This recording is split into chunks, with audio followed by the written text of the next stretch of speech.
Dear children, हम पढ़ रहे हैं पानी की सोल्युबिलिटी, अर्थात पानी कुछ वस्तुओं को अपने अंदर घोल लेता है और कुछ वस्तुओं को अपने अंदर नहीं घोलता है।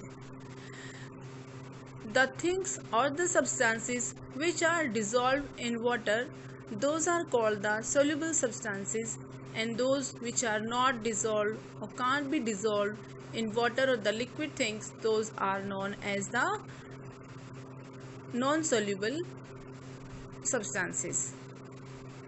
Dear children, this slide we have studied yesterday.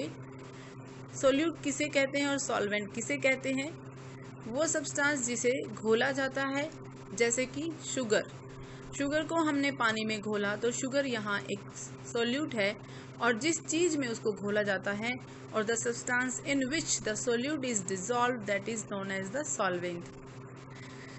तो वहाँ से हमें शुगर सॉल्यूशन मिलता है।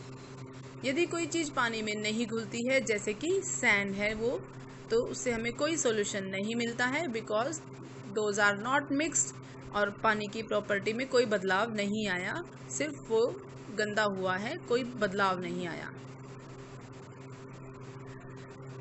यहाँ आप देख रहे हैं नमक है, नींबू है, ये पानी में घुल जाते हैं। इसी प्रकार से चीनी है, वो भी घुल जाती है। ये आपको कॉफ़ी नज़र आ रही है, ये भी पानी में घुल जाती है।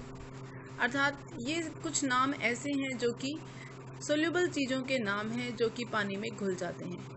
तो जब आपसे पूछा जाए कि name the soluble things in water और द लिक्विड्स, तो आप इन चीज़ों के नाम ले सकते हैं, जैसे कि पहला हमने कहा सॉल्ट, दूसरा शुगर, तीसरा कॉफ़ी, ये है इंक। इंक यदि हम पानी में डालते हैं तो वो भी घुल जाती है। तो इस प्रकार से आप सोल्यूबल थिंग्स के नेम लिख सकते हैं।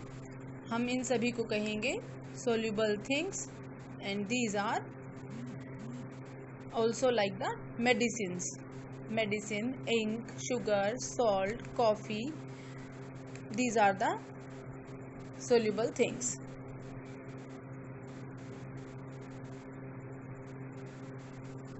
Dear children, like this, the substances which do not dissolve in the liquid or the water, like the grains, these are the examples, simply the examples I am telling you, the examples of insoluble things in water.